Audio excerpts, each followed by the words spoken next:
Olá, gente, tudo bom? Hoje a gente está no nosso 8º podcast. Estamos hoje com a doutora Aline Saraiva, geriatra, amiga que me aguenta desde o plantão, tá? 1500 ela vai bolota, um cadinho mais antes do que a doutora Ana Paula Brilhante.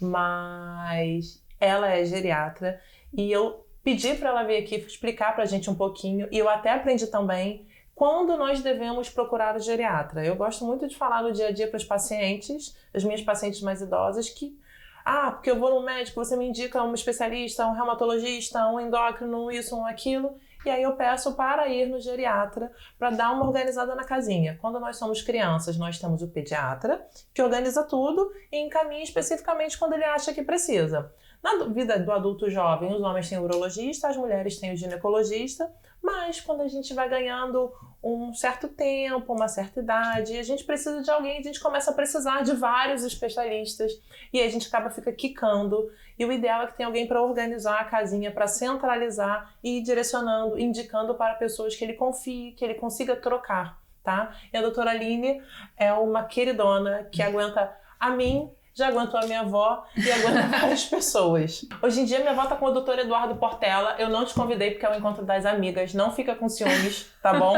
Tá? Mas obrigada por você existir também. Beijos. Amiga, me explica um pouquinho. O que é a geriatria e quando a gente deve procurar um geriatra? Bem, a geriatria é a especialidade médica que está mais preparada para avaliar a pessoa que envelhece, né, o idoso. A formação é uma formação um pouco mais longa, então depois da faculdade dos 6 anos, são 2 anos de clínica médica, 2 anos de geriatria para você poder ser geriatra. É um clínico plus, vamos dizer assim, que consegue ter um olhar diferenciado para essa pessoa que envelhece e identificar algumas síndromes geriátricas. Que são condições que são mais comuns com o envelhecimento e que às vezes não conseguem ser justificadas por uma doença clínica clássica que a gente aprende na faculdade, assim. E que os outros médicos de outras especialidades às vezes não percebem aquilo como uma questão do processo de envelhecimento. E em relação à idade, é uma pergunta muito comum, não tem uma regra, então assim, todo mundo que envelhece pode procurar o geriatra, né? Então com 60, com 65... Se a pessoa não tem muitas doenças, se a pessoa está se sentindo bem, em geral, um bom clínico pode ver uma pessoa idosa jovem, né? O idoso até os 70 anos tem uma incidência, uma prevalência muito menor de problemas, né? Então, o clínico muitas vezes dá conta, mas se a pessoa já tem mais doenças, muitos remédios, muitos médicos, isso é uma indicação precisa do geriatra. Então, tem um cardiologista, tem um endócrino, tem muitos especialistas, uma lista de medicamentos muito grande e alguém precisa fazer esse gerenciamento, né? Uma coisa que eu recebo com rotina quando eu peço para o paciente é assim, quais são os medicamentos que você toma? Aí o paciente, não sei todos de cabeça, então faz uma listinha. Aí vem com uma listinha, esse aqui é do cardiologista, esse aqui é do clínico, esse aqui é do vascular, esse aqui é da ginecologista, esse aqui... Então, assim, por isso que é importante você falar e que é importante ter alguém para organizar a casinha, porque esses medicamentos podem ter interações, esses medicamentos podem ter uma sobrecarga, né, de efeitos colaterais, que são coisas importantes que alguém tem que centralizar e organizar. E uma das síndromes geriátricas é a questão da polifarmácia ou de medicamentos inapropriados para idosos. E isso acontece justamente porque começam a ter queixas que podem ser de alguma doença, algum transtorno, mas às vezes são queixas que têm a ver com envelhecimento fisiológico. E às vezes vai num profissional que não tem essa visão e ganha uma prescrição de um remédio. E esse remédio causa um efeito adverso. E aí a pessoa idosa, o paciente, não identifica que é um efeito adverso daquele remédio. E acaba identificando como uma outra queixa, procura um outro profissional que prescreve um outro remédio para tratar o efeito adverso do anterior. Então, isso acontece muito, a gente chama de cascata prescritiva. E isso vai levando à polifarmácia. Então, muitas vezes, alguns remédios daquela lista enorme são para tratar efeito adverso de um anterior. Então, isso acontece bastante. E é um dos papéis do geriatra, fazer essa avaliação e entender o que é prioridade, o que a gente consegue tratar sem remédio. Tem muita coisa que o principal manejo é não farmacológico. Conta, amiga. Conta um pouquinho de que é, porque eu também quero aprender. O que são essas alterações que a gente pode fazer não farmacologicamente? Por exemplo, dores crônicas, né? Muitas vezes as dores crônicas estão relacionadas a condições osteoarticulares do processo de envelhecimento, artrites degenerativas, a perda de massa muscular, que acontece com o envelhecimento. A gente sabe que a gente tem um auge da nossa massa muscular em torno dos 30 e poucos anos. Depois a gente começa a perder. E aí a gente tem que fazer tudo certo para perder menos. E a pessoa às vezes foi sedentária a vida toda. Então cobra um preço quando a pessoa chega no processo de envelhecimento e começa a ter dores, e não adianta tomar uma lista enorme de remédios. Então, às vezes, vai ter que fazer realmente uma prática de exercício, alongamento. Então, uma outra característica da geriatria: o geriatra não consegue trabalhar sozinho, né? É uma especialidade que precisa de uma equipe multiprofissional. Então, a própria sociedade de geriatria é uma sociedade médica, não é só médica, ela é multiprofissional, é geriatria e gerontologia. Então, é composta por fisioterapeutas, nutricionistas, enfermeiros, assistentes sociais e muitos outros colegas de outras áreas para poder ver o idoso de forma multidimensional. Um exemplo clássico de também medicamento inapropriado para idoso e que o melhor tratamento é tratamento não farmacológico é a sua área.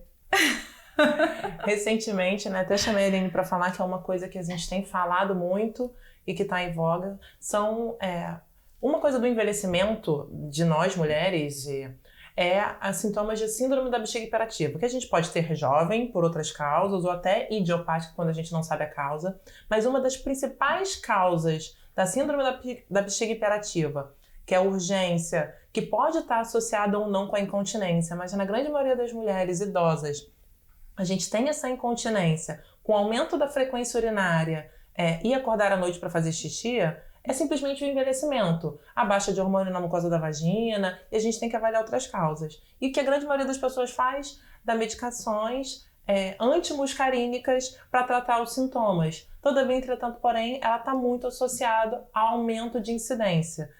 No uso crônico. O que é uso crônico? Mais do que 3 meses, sabe? Os estudos mostram que você tem uma eficácia, na verdade, eficácia não, você tem uma segurança no uso contínuo até 1 mês. 3 meses que já é o uso crônico, você tem um aumento de risco de demência. Então, recentemente, semana passada, na verdade, eu atendi uma paciente que tem uma questão neurológica, que faz uso de uma medicação antimuscarínica desde os 12 anos de idade, ela tá com 33. E quando eu falei assim, não, você tá usando até hoje, você parou o acompanhamento com o urologista, ela veio comigo por uma queixa de infecção urinária. Porque, teoricamente, das questões neurológicas dela da bexiga, ela estava estável.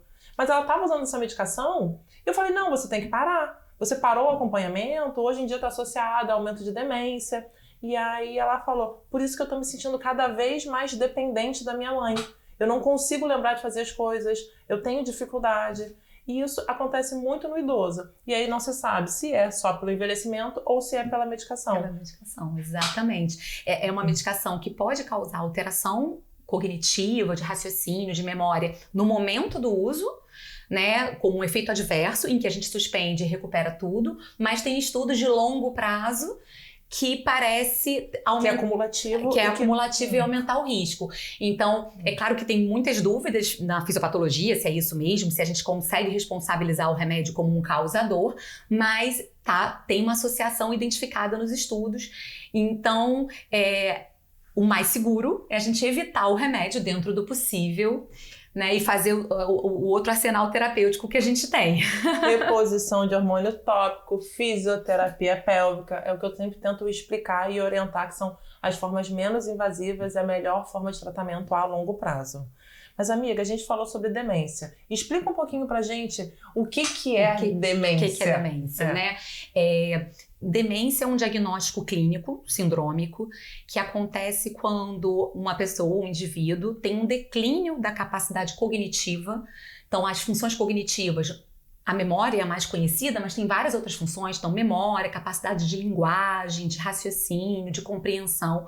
A pessoa tem um declínio em relação ao que a pessoa era antes. E esse declínio faz com que a pessoa não consiga fazer as atividades que a pessoa era capaz de fazer antes. ou não consegue fazer hipótese nenhuma, ou começa a ter muita dificuldade de fazer e precisar de ajuda em algo que a pessoa antes fazia. Então, se a pessoa tem esse declínio cognitivo com perda funcional, a gente já classifica como demência.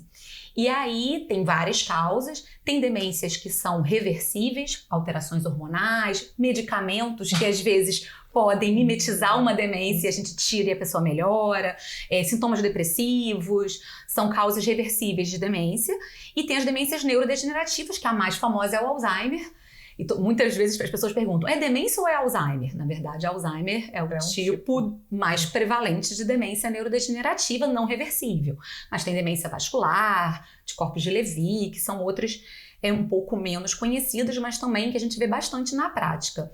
Então, eu acho que um alerta muito importante com o envelhecimento, a gente tem que funcionar como a gente funcionava quando era jovem. É claro que a gente pode ter, por exemplo, uma dor ali, uma dor aqui, ficar crocante, que a gente brinca, né? Mexe ali, crack!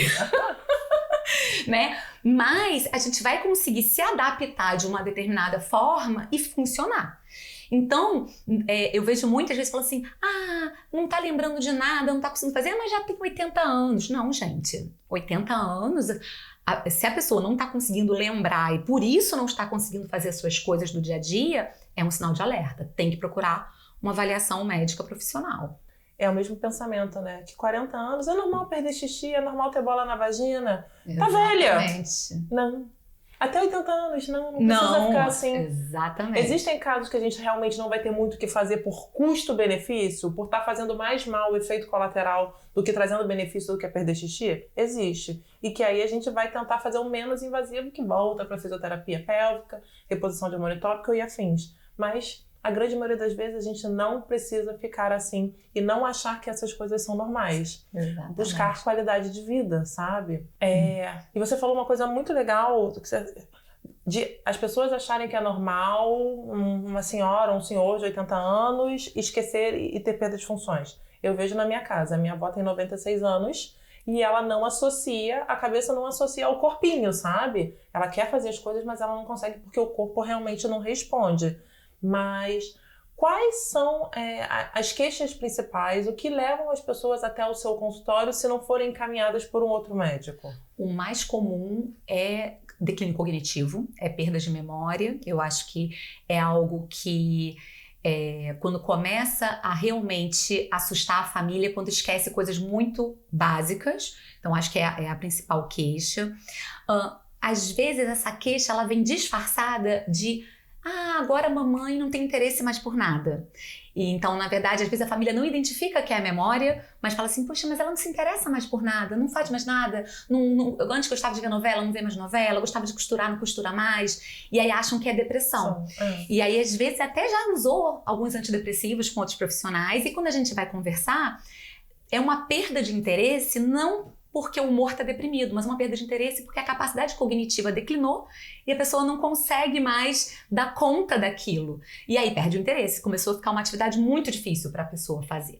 Mas eu acho que é uma das queixas principais. A outra é quedas. Quedas é uma síndrome, né, geriátrica, é uma queixa bem comum. Não é normal do idoso cair, então se o idoso tem queda, ou se ele tem uma sensação, um medo de cair, e esse medo de cair começa... Porque às vezes ele nem chegou a cair, né? Mas tem medo de cair e começa a deixar de fazer as coisas porque tem esse medo de cair, também é um alerta. Precisa de uma avaliação. E aí o geriatra é o melhor profissional.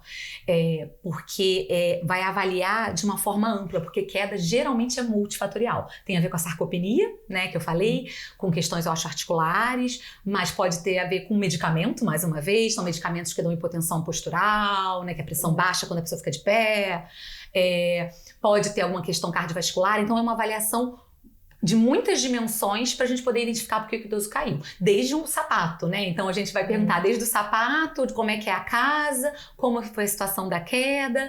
Então queda é algo muito importante também dentro da geriatria para a gente avaliar. E a fragilidade em si. A síndrome de fragilidade, que o que é a síndrome de fragilidade? Oi? É muita coisa. Oi, nunca ouvi falar. Sabe aquela coisa que quando você olha pro idoso, você fala assim, poxa, fulano ficou velhinho de verdade, a velhice chegou? Sabe, Tá aquele bem magrinho, pelezinha muito fininha, bate, machuca. machuca. E aí, até quando. E eu acho que essa palavra frágil, que é uma síndrome, é um termo médico, né? O idoso frágil e o idoso robusto é um termo médico, mas eu acho que é uma palavra boa que quando a gente fala pra família, ele tem uma síndrome de fragilidade, fica muito claro pra eles. Mesmo que não tenha um critério diagnóstico médico, mas fica evidente. Então, é um idoso que está muito mais suscetível a sofrer danos por qualquer agressão mínima. A síndrome da fragilidade está muito associada também à perda de massa muscular, mas pode estar associada à multimorbidade, a perda da capacidade de mobilização, né? Então, assim, normalmente é um idoso que tem uma marcha mais lenta, começa a andar mais devagar, começa a emagrecer. A gente vê muito isso. Começa a emagrecer, não sei por que está emagrecendo, não sei por que está emagrecendo. Às vezes acha até que é uma doença maligna. E muitas vezes é só a síndrome da fragilidade que vira uma bola de neve. O idoso começa a comer pouco, geralmente pouca proteína. É aquele idoso que chega, não vou jantar não. Aí come torradinha com chá. E só faz o almoço. Come mingau. Come mingau cheio de... Delmira. Tô de olho. E aí começa a fazer uma dieta muito pobre em proteína, sem atividade física ou com muito pouca atividade física, não faz atividade física com carga, perde muita massa muscular, quanto menos músculo, mais ativo ele fica, e aí menos fome ele tem e vira uma bola de neve.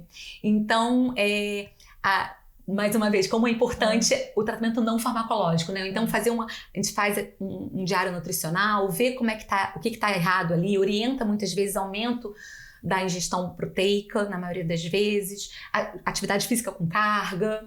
Você estava achando que pediatria era complicado? Não, é muito pior. Não dá pra dar uma olhadinha, né? Não dá pra dar uma olhadinha no corredor, sabe? Tem que ver como todo integrativa mesmo. Sim. O negócio. E assim, amiga, você consegue dar algum sinal de alerta de diminuição de cognição? O que as pessoas que estão assistindo, o que elas podem prestar atenção em casa, nos seus familiares, para chamar atenção? Você falou depressão, perda de interesse. Perda de interesse é um sinal, com certeza. Mas, por exemplo, a senhora que cozinha, às vezes é uma grande cozinheira, começa a errar as receitas, ou não fica do mesmo jeito, ou queima a comida. Né? Então, vai depender muito do que cada pessoa faz, né? Então, uma pessoa que... Ou então, tá até cozinhando bem, mas antigamente fazia pratos complexos, agora só faz aquele arroz e feijão do dia a dia. Não consegue mais, não tem mais nem criatividade para fazer um complexo. Isso é um sinal que você fala, opa, estranho, por que isso está acontecendo, né? Uma pessoa um homem, por exemplo, eu tô fazendo esses gêneros porque é o mais comum nessa faixa etária. Obviamente eu tenho idosos que cozinham muito bem, isso, né, do gênero masculino, e mulheres que também trabalham até uma idade, mulheres médicas e tudo mais, né, que mesmo dessa geração mais velha, né, que foram pioneiras na medicina, né, 90 anos, né, que quando a medicina quase... A doutora Angelita, a Procto? Ai, eu não sei, Ela já... 90 e isso é muito... né, são mulheres muito pioneiras, né? Porque eram... Então, mas eu tô dando os exemplos mais clássicos, né? Então, um homem que sempre foi ao banco, resolveu tudo e começou a se enrolar. Entrou num empréstimo consignado que não queria, esqueceu de pagar uma determinada conta. Isso já é um sinal de alarme. Se ele fazia isso antes bem, então é muita comparação do que a pessoa era antes. Então é muito importante o dado de quem vive, de quem conhece, né? Qual é o dado que a pessoa fazia antes e que agora está com dificuldade ou percebeu falhas? Isso já é sinal de alarme. É claro que se perdeu na rua é um sinal de alarme, mas geralmente já é mais... Isso já é avançado, já né? é mais avançado. Tirando eu, que vou prestar errado. E por isso que é importante conhecer a pessoa antes, né? Como a pessoa era, como é que a pessoa desempenhava aquela função, né? Então, conhecer a história, conhecer a biografia, isso é uma coisa que o geriatra gosta muito de fazer. Perguntar, como é que foi sua vida? Porque às vezes é isso que vai fazer a gente identificar a perda e o que é importante para essa pessoa. Então, uma das coisas na geriatria é o que é importante para esse indivíduo que está envelhecendo. Porque às vezes o é importante para mim pode não ser importante para aquela pessoa. Então, a gente individualizar as condutas, né? De acordo com aquela história. O que faz sentido para aquela história de vida, para aquela pessoa, né? Legal, amiga. E agora, a pergunta de milhões. Como envelhecer com saúde? O que a gente deve fazer? Orientações. Então, tem o básico, que todo mundo já sabe, mas ninguém faz. É fácil de saber, fácil de falar, mas difícil de fazer, que é a alimentação saudável. Tem várias dietas, que se a gente procurar na internet, tem muitas dietas, mas o que é importante? Evitar os ultraprocessados e ter uma dieta mais rica em vegetais, frutas, alimentos menos processados. Isso a gente sabe que ajuda bastante, isso ao longo da vida, né? Uma dieta com um bom suporte proteico, principalmente quando a gente fica mais idoso. Então, em geral, a gente precisa de 1,2 a 1,5 gramas de proteína por quilo de peso por dia. Um idoso. Normalmente? É uma boa pergunta. A gente, quando a gente é mais jovem, a gente também precisa de comer proteína. Mas, como a gente tá bombando de hormônio, a gente acaba, se a gente não comer uma quantidade tão grande, se a gente comer 1 grama, 1,2, o nosso organismo dá conta, né? Mas no idoso, a gente acaba tendo que aumentar essa quantidade. E se for um idoso que perdeu massa magra, a gente tem que fazer uma quantidade maior ainda. Então, isso, claro, que é individualizado já com cada pessoa. Mas a gente precisa comer proteína e o ideal, 3 porções por dia. Então, não adianta comer um monte de proteína tudo de uma vez. Então, 3 porções por dia, né? Então, isso é algo muito importante. Atividade física, né? Atividade física, tanto aeróbica quanto com carga, para a questão da massa muscular, é essencial. E tem algo muito interessante que são as zonas azuis, as Blue Zones, né, no mundo, que são algumas cidades do mundo em que as pessoas são extremamente longevas. Então, a expectativa de vida é maior do que a média e as pessoas vivem bem, tem envelhecimento saudável, né? Envelhecimento bem sucedido, né? Se preferir essa palavra também para definir. E o que tem, né, nesses lugares, né? Então, Okinawa no Japão é um deles. O que tem de diferente? Alimentação saudável, com menos alimentos processados, atividade física. Todo mundo tem bastante atividade, mas não é só o músculo que eles exercitam, eles exercitam também o músculo social. Que é muito importante, né? Porque o idoso cada vez fica mais restrito. Exatamente. Então, assim, você ter relações sociais bem construídas ao longo da vida é muito importante. Você ter amigos, bons amigos, né? Não precisa ter um monte de amigos, mas alguns bons amigos, 2, 3 bons amigos. Se encontrem para um chá, um café, alguma coisa, se falem com frequência, né? Ter essa relação social é muito importante. Relações intergeracionais, então você ter contato com pessoas de outras gerações para fazer essa troca é muito importante. Espiritualidade, num sentido bem amplo, não necessariamente religioso, né? Claro que você também, a espiritualidade, ela pode ser praticada no âmbito religioso, com rituais religiosos, independente de qual religião a pessoa vai seguir. Mas a pessoa pode ser ateia, pode ser agnóstica e ter uma espiritualidade desenvolvida, por mais contraditório que isso possa parecer. Tem a ver mais com o propósito de vida. O que a pessoa tem fé? O que move a pessoa, né?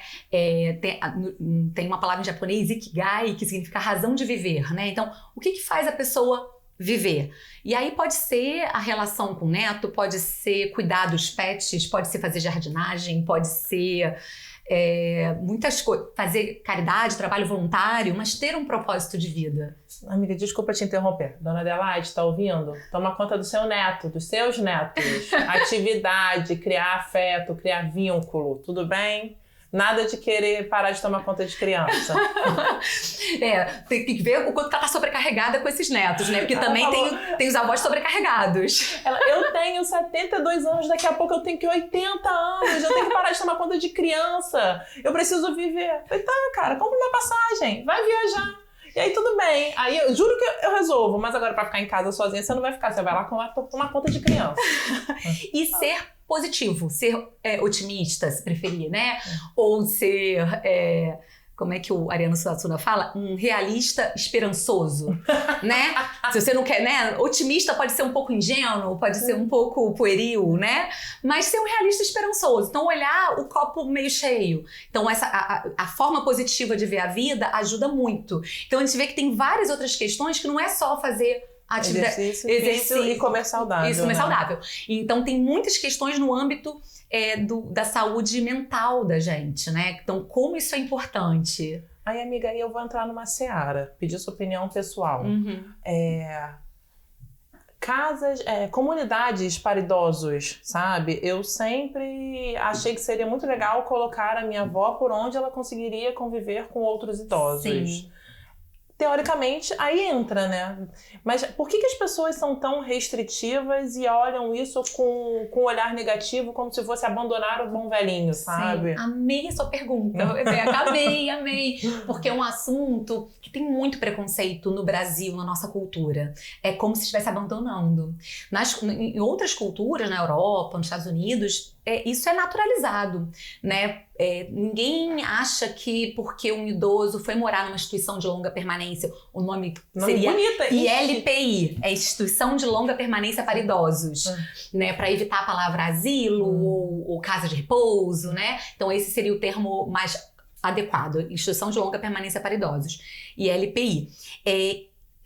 Infelizmente no Brasil a gente ainda tem muito preconceito e acaba que a pessoa só vai para uma ILPI quando tem muita dificuldade de cuidado em casa, por algum motivo. Precisa de um home care, né? Ou assistência médica, enfermeira. Ou então assim, os filhos moram longe, precisa de cuidador 24 horas, tá difícil de gerir, tem demência com alteração de comportamento, né? Então, acaba ficando muito nessa situação, mas o ideal é que a gente tivesse cada vez mais opções em que fossem instituições de longa permanência que tivessem gradações de dependência. Um idoso, por exemplo, que consegue viver de forma independente, mas precisa só de uma supervisão pequena. Sim, ver se tomou um remédio, se não vai cair. Ele pode, de repente, morar num apartamentozinho individual, fazer algumas coisas, mas ter alguém para ir lá e supervisionar.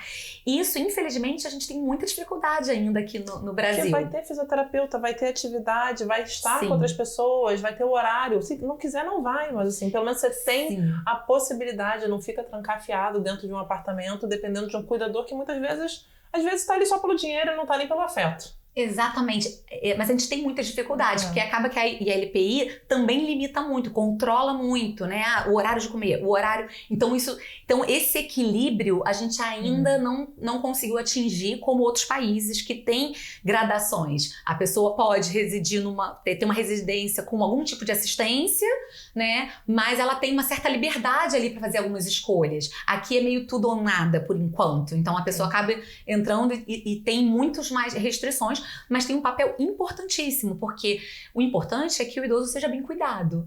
Então, muitas vezes as famílias se sentem culpadas. Então, assim, eu acho que é muito importante. Não se sintam culpados, né? Se essa for a melhor opção como família, como estrutura, Dona Adelaide, não precisa ter culpa. Ninguém vai imaginar que você está colocando a sua pessoa que você ama, né? Um idoso que você ama numa instituição para ser maltratado ou abandonado, né? Você vai conhecer, você vai visitar. É importante que você tenha acesso livre a esse idoso, que você possa visitar de forma flexível, né? Que se quiser tirar e sair para passear um dia, né? Que você tenha essa flexibilidade, mas que você, ao mesmo tempo, tenha um lugar seguro para o idoso ficar, porque às vezes fica inseguro, né? Se você não tem como ter um cuidador bom, de confiança na sua casa, você acaba colocando o idoso numa situação de risco. Sim. Então, mais vale ir para uma ILPI. E a gente tem que diminuir esse preconceito no Brasil, a gente precisa ainda caminhar muito. Muito. Ai, amiga, amei. Bem sobre a sua opinião. Tá ouvindo, Dona Adelaide? Vamos fazer um resumão. Vamos lá. Sobre geriatria. A função do geriatra é um bom clínico, mas que está especializado, me corrija, por favor, mas que está especializado em síndromes, né? São muitas vezes dos idosos, que podem começar a ser a partir dos 60, mas na grande maioria das vezes acima de 70 e 80, de acordo com o número de comorbidades, de doenças, que tem esse olhar muito mais, que está na moda hoje em dia, integrativo, mas que é uma realidade, onde você vai enxugar essa receita e você vai ver interações medicamentosas desses pacientes e se realmente precisa ou não dessa medicação, avaliar muito bem o custo-benefício. E sobre longevidade, que muito mais importante, quer dizer, tão importante quanto alimentação saudável, diminuir ultraprocessados. E hoje em dia a gente tem visto muito mais associação de cânceres em pacientes mais jovens associados a alimentos ultraprocessados. Alimentação saudável, descasca mais e desembala menos. Atividade física que a gente sempre fala, com musculação para massa muscular. Mas também essa parte de interação, de cognição, de interagir com outras pessoas, de ter um propósito, de ter uma fé, de ter um motivo para levantar da cama todo dia, né? Se você já não trabalha mais, você já não tem tantas responsabilidades e que você precisa... E uma coisa muito importante é que você tenha alegria, sabe? Felicidade, seja uma pessoa positiva. Como você falou do Ariano Suassuna? Ser realista esperançoso. Amei. Vou roubar. É muito maravilhoso, né? Amiga, tem mais alguma coisa que você possa ensinar para mim e para todos que estamos assistindo? Algo importante que eu acabei não falando, porque geriatria é muita coisa, Rebeca.